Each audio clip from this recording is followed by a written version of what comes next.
एक बार मन से डिसजॉइंट सब स्पेसिस इंटरसेक्शन के बाद ये सब वर्ड लाजमी है। W1 and W2 are disjoint subspaces of vector space. चलिए बड़ा ही लिख देता हूं, VF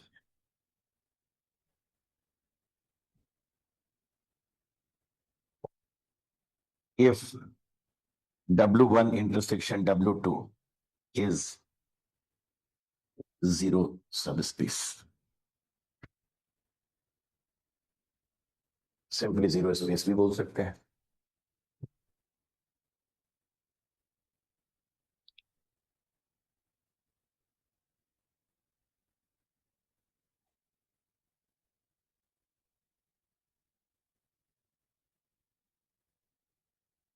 सर एक बार फिर से बता दीजिए।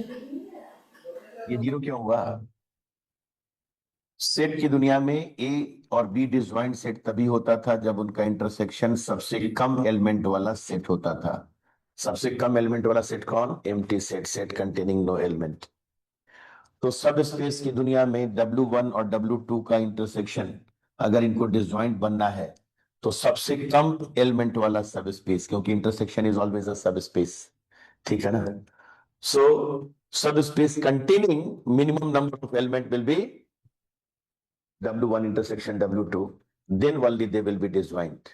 और जो एक्टिव में बोले तो W1 and W2 are disjoint subspaces if their intersection is subspace containing minimum number of element, and subspace is vector space in its own capacity, ठीक है ना? So it is abelian group with respect to plus, so it must contain additive identity zero vector। तो zero vector तो कम से कम इसमें होना था। सपना तो हम भी देख रहे थे कि फाई कर दें, लेकिन फाई किया नहीं गया क्योंकि सब स्पेस जीरो रखेगा ही। ठीक लगा? समझा दीजिएगा, कोई पूछेगा तो। सर डिसजॉइंट मतलब तो एम्प्टी सेट होता है, तो जीरो होने के बाद तो वो एम्प्टी ही रहेगा ही नहीं ना, तो डिसजॉइंट कैसे बोल सकते हैं फिर हम उसे? हाँ देखिए, यही बात उसके पहले जो समझा उस पर ध्यान नहीं दिए, ठीक है ना?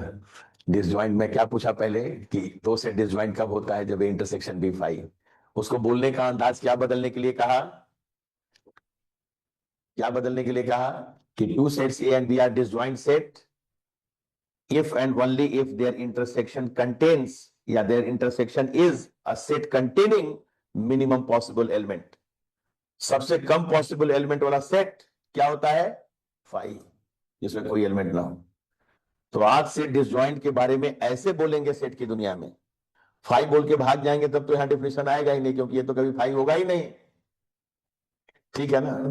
ये तो कभी फाइव होगा ही नहीं। W1 इंटरसेक्शन W2 तो हमेशा सब स्पेस है। तो मैं कितना अच्छा बोला कि जो है आज से इसको ऐसे बोलना शुरू कीजिए, यही आपसे सुनना चाहेगा इंटरव्यू में, ठीक है ना? कि दो सेट का इंटरसेक्शन अगर सबसे कम एलिमेंट वाला सेट आता था तो दोनों डिसजॉइंट, तो दो सब स्पेस का इंटरसेक्शन सबसे कम एलिमेंट वाला सब स्पेस आया तो डिसजॉइंट। कैसा रहा? क्या बदला है भाषा को, वो पकड़ाया कि नहीं? Yes. Twist in the language, यही वर्ड सुनना चाहेगा आपसे कि वाई दिस। वहां तो कुछ और था, यहाँ कुछ और था, ऐसा क्यों हो गया? क्यों? समझा पाएंगे कि नहीं? ठीक है ना? उसी के लिए मेहनत कर रहे हैं, नहीं तो हम भी लिख के भाग जाते हैं भाई कन्वेंशन ऐसा चलता है यहाँ ना। कोई कन्वेंशन यहाँ नहीं है, कुछ ना कुछ लॉजिक है उसके पीछे। लिख लिए?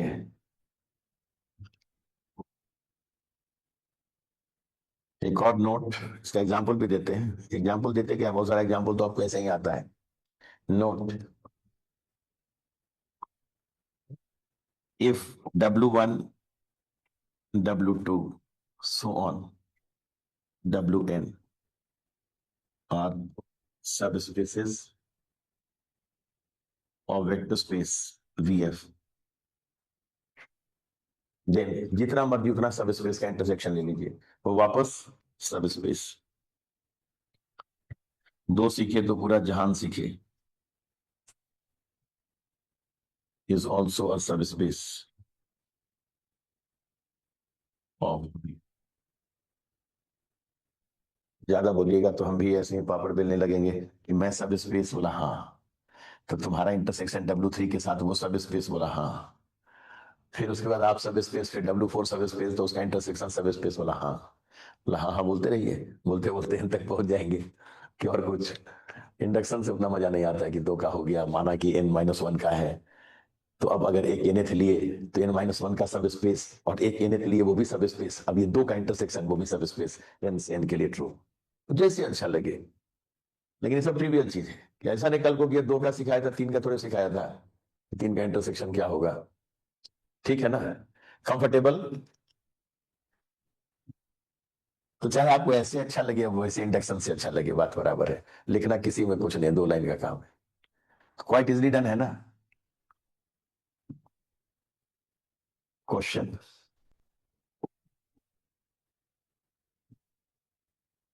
W1 equals to a belonging to, ऐसे एक मन तो करा था कि सारा ऑपरेशन कम से कम पूरा कर ले, तब दे Mn such that A transpose equals to A।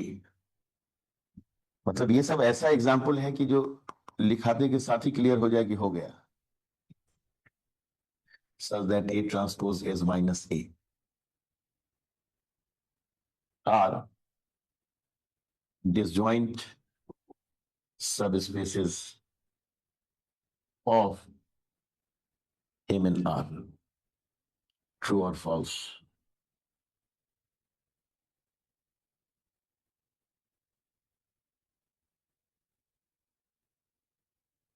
set of all symmetric and set of all skew symmetric matrices, are they disjoint subspace? Like them, yes, because their intersection is null matrix of order n is zero space।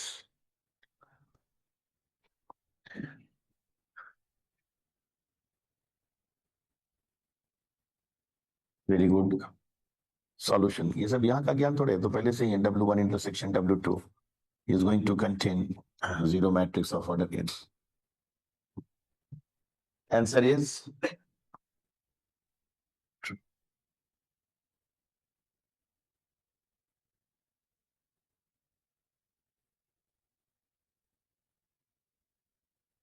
comfortable।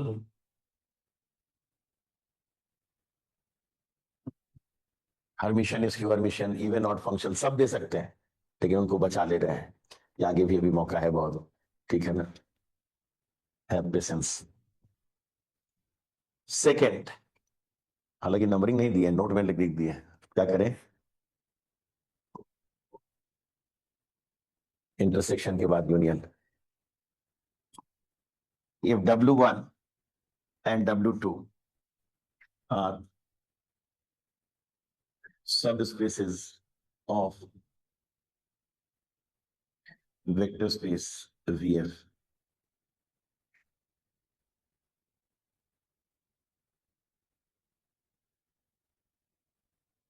then their union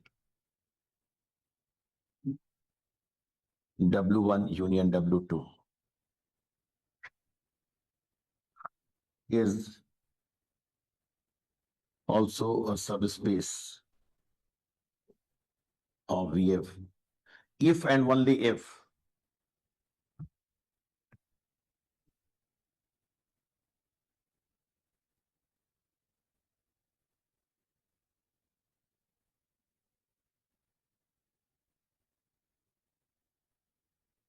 one of them is contained in another।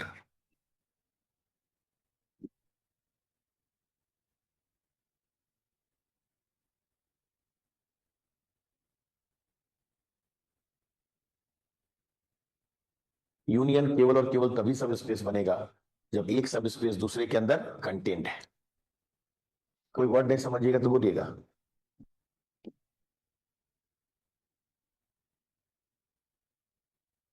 Proof is so simple. if W1 is contained in W2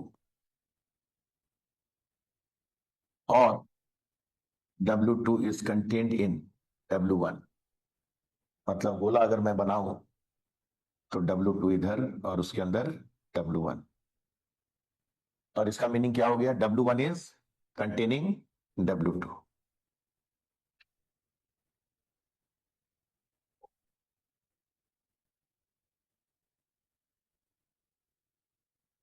then नीचे भी लिख सकते हैं W1 union W2 is equal to, इस case में क्या हो जाएगा W2, और उस केस में क्या हो जाएगा W1। यूनियन में वो एलिमेंट होता है जो दोनों में से किसी एक में मौजूद हो,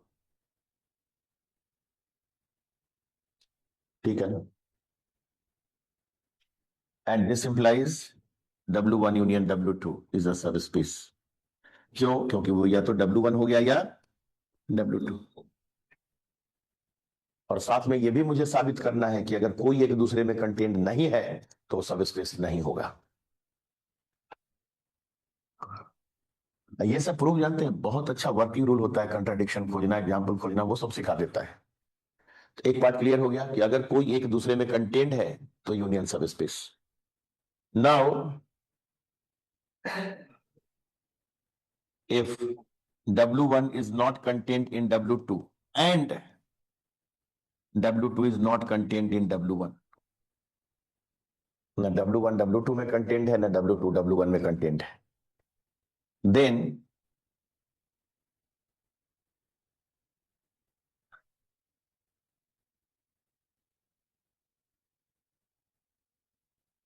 ठीक है ना।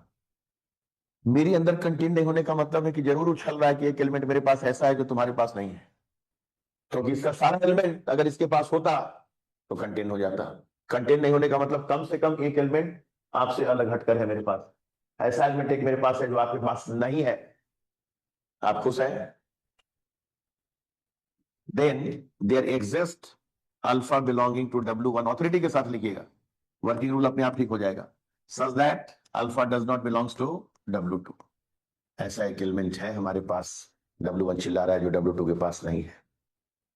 एंड इनका कहना है कि मेरे पास एक ऐसा एलिमेंट है जो आपके पास नहीं है, क्योंकि ऐसा नहीं होता तो मैं आपके अंदर कंटेन हो जाता। There exist beta belonging to W2 such that beta does not belongs to W1।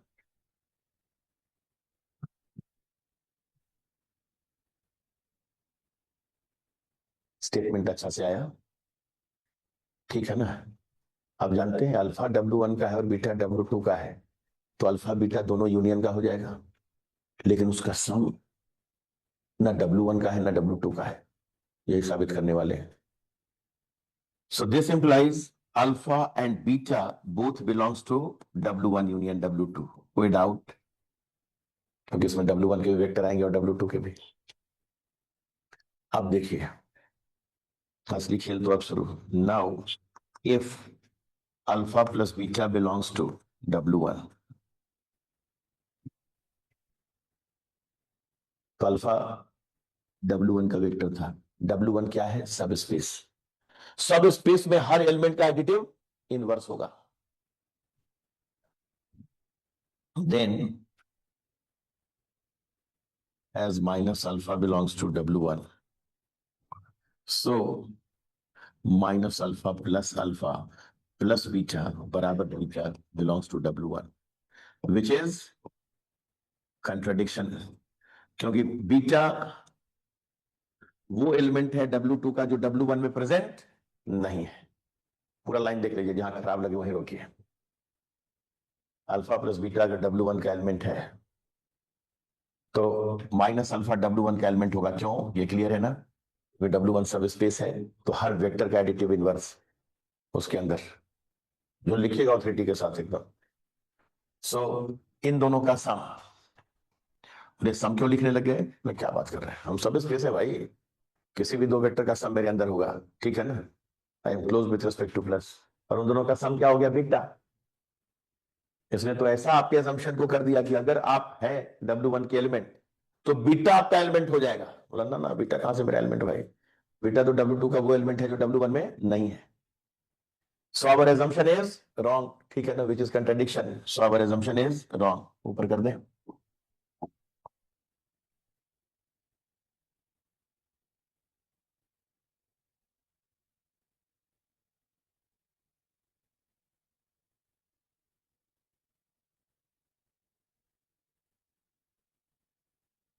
ठीक है। So alpha plus beta does not belongs to W1। यही हाल ना W2 में भी नहीं आने देगा।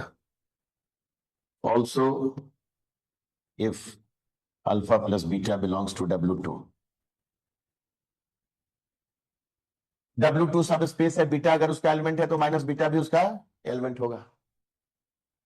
Then as minus beta belongs to W2, so alpha plus beta plus minus beta belongs to W2। Beta minus beta हो गया जीरो, अल्फा प्लस जीरो हो गया alpha. Alpha belongs to W2।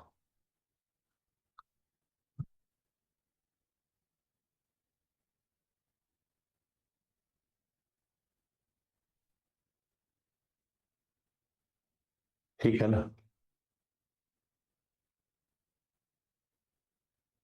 घनघोर कंट्राडिक्शन, क्योंकि अल्फा वो element है जो W1 में है और W2 में नहीं है। क्या आपने मान लिया ये प्रूफ करके कि जो मेरा नहीं है वही मेरा हो गया, which is contradiction,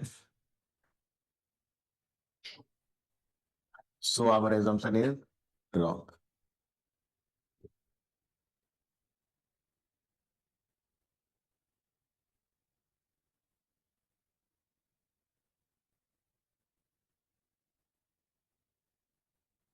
hence alpha plus beta does not belongs to W2। Alpha plus beta ना W1 का एलिमेंट है ना W2 का एलिमेंट है। तो यूनियन का एलिमेंट कैसे होगा? यूनियन में तो वही जाता है जो आइदर अल्फा वन या आइदर W1 या W2 में हो। ठीक है ना। दिस स्टेटमेंट यहाँ अंडरलाइन, यहाँ अंडरलाइन। हेंस, फिर से हेंस लिख दिए, alpha plus beta does not belongs to W1 union W2। भाई अल्फा मेरा एलिमेंट है, बीटा मेरा एलिमेंट है, प्लस है ही नहीं। किस बात के हम सब स्पेस बनेंगे जब प्लस में ही बर्बाद हो गए, क्लोजर प्रॉपर्टी ही गायब हो गया। प्रूफ ये भी सिखाया कि अगर एक सब स्पेस दूसरे में कंटेन नहीं है तो यूनियन कभी भी प्लस के रिस्पेक्ट में क्लोज नहीं होगा। सब स्पेस तो नहीं बनेगा, क्लोज नहीं होगा, ये सिखा दिया रास्ते में। which implies W1 union W2 is not closed with respect to plus।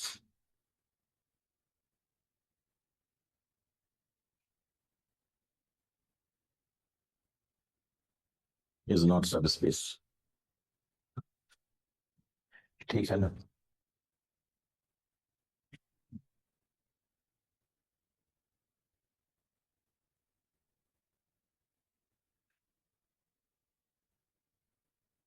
Comfortable,